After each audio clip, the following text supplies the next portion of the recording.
Et salut les mages, c'est Akama, on se retrouve pour une vidéo sur Fairy Tail Bizarre Chronicle, une vidéo sur le nouveau personnage qui est sorti ce matin. Il s'agit de Gélal, qui s'appelle Vue d'un blanc immaculé Gérald.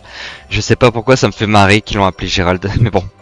Donc c'est un perso jaune d'entrave, encore un perso jaune, il faudrait qu'ils arrêtent un petit peu.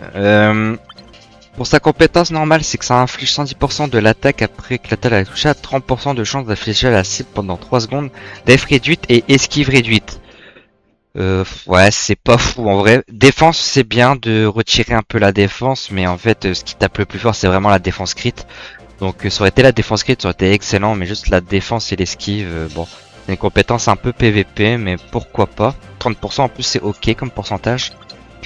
Pour sa compétence spéciale, c'est que tous les 5 secondes, inflige à tous les ennemis d'attributs vaillance et sagesse pendant 3 secondes, brûlure et blocage des soins. Ok, donc en gros il va appliquer la burn et le blocage des soins sur, de ce que j'ai compris, vaillance ça serait l'équivalent de brave, donc rouge, et sagesse ça serait l'équivalent de intelligence, donc ça serait bleu. Ouais, c'est un peu particulier, ça veut dire qu'en fait il met pas à tout le monde, il met que au team bleu et rouge. Donc c'est particulier un peu comme compétence spéciale. Faut vraiment voir sur qui on peut le mettre, parce que je vois pas dans quel monde ça peut être sympa. Et la compétence ultime, ça inflige à tous les ennemis des dégâts équivalents à 650% de l'attaque tous les 10 secondes après l'attaque à toucher, inflige défense réduite, défense critique réduite et paralysie pendant 5 secondes. Ça par contre c'est vraiment très cool. Ça baisse la def et la défense critique, donc vous allez faire énormément de dégâts supplémentaires. Par contre, pourquoi la paralysie? On met la burn avec la compétence spéciale et la paralysie avec la compétence ultime. Je pense que c'est pour aller avec le Natsu Festival, là, le jeune qui met la burn et la paralysie, mais ouais, c'est particulier comme gameplay, je ne vais pas vous cacher, j'ai pas du tout la vision personnellement. Et pour sa lacrima, c'est tant qu'il est présent sur le champ de bataille, inflige à tous les ennemis toute critique réduite et résistance critique réduite. Ouais, bah c'est vraiment sympa en vrai, donc la résistance critique,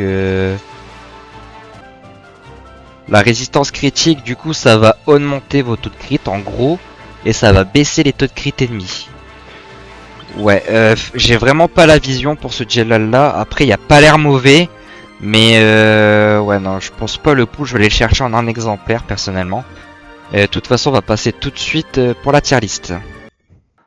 Donc pour la tier list en PVP, honnêtement, j'ai vraiment du mal à voir dans quel monde il peut être bien. Parce que en fait, ok, sa compétence ultime, elle est super bien. On va pas se cacher, la compétence ultime, elle est même un peu forte. Mais tout le reste, baisser l'esquive, baisser juste la def avec son attaque normale, c'est aux F tiers. Et la compétence spéciale, ça vaut que pour 50% des teams. Donc je ne vois pas l'intérêt, surtout qu'en plus, voilà, il nerf un peu, il met la brûlure sur les personnages bleus également, de ce que j'ai compris. Et rouge, sachant que bleu, il y a déjà un avantage dessus, autant ça aurait été vert, ça aurait pu leur donner un avantage aussi sur l'autre couleur, mais là, je pense que perso, honnêtement, il est bof tiers. En PVP, il y a juste sa compétence ultime qui le sauve, mais je pense qu'il y a mieux. En plus, il s'imbrique pas vraiment dans les équipes actuellement jaunes, qui est toujours sur le silence, qui est le plus broken. Je pense qu'ils veulent faire un duo après avec ce Natsu là, mais bon, il faut voir où ça va, parce que pour l'instant, ils sont que deux à mettre la burn et la paralysie en jaune. Donc voilà, faudrait faire des mixtes, mais pour l'instant, j'ai pas la vision. Pour le PVM, bah c'est un peu le même problème, c'est à part sa compétence ultime, ça sert à rien, parce qu'en plus si le boss en face il est pas bleu ou rouge, bah vous allez pas. En fait il est trop situationnel, parce qu'il faut vraiment affronter des persos spécifiques rouge et bleu pour vraiment avoir de la value sur le personnage, et puis après son reste de son kit c'est pas trop pour le PVM, il y a encore sa compétence spéciale, ultime qui le sauve, mais c'est tout. Je pense que par contre là je vais le mettre en B. Pour sa lacrima, du coup, l'avantage c'est que tant qu'il est sur le champ de bataille, après c'est juste pour augmenter ses taux de crit et baisser les taux de crit ennemis. Donc honnêtement c'est un plus si vous n'avez pas d'autres lacrima. mais c'est pas non plus banger. Je pense que ouais, tir A c'est très bien. Si vous l'avez c'est bien, si vous l'avez pas c'est pas grave quoi. Et c'est un peu pareil pour le PVM et encore parce que ouais, pour le PVM baisser le taux de crit en face on s'en fout un peu parce que dans tous les cas ça one shot. Donc je pense que je vais le mettre un peu plus bas, je vais le mettre ouais, en B. Donc voilà les mages, c'est tout pour cette vidéo, j'espère que ça vous aura plu, n'hésitez pas à liker et à vous abonner, sur ce je vous dis ciao ciao les mages.